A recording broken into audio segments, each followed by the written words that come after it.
একবারে আনন্দের সাথে খুশিতে সবার খাওয়া-দাওয়া, পূজা, অনুষ্ঠান করলাম।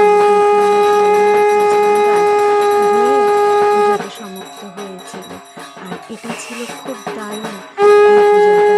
আর ভক্তি সহকারে গ্রামের সবাই এখানে এসেছিল। আর এই পূজা দেখার জন্য আমরা সবাই আড্ডা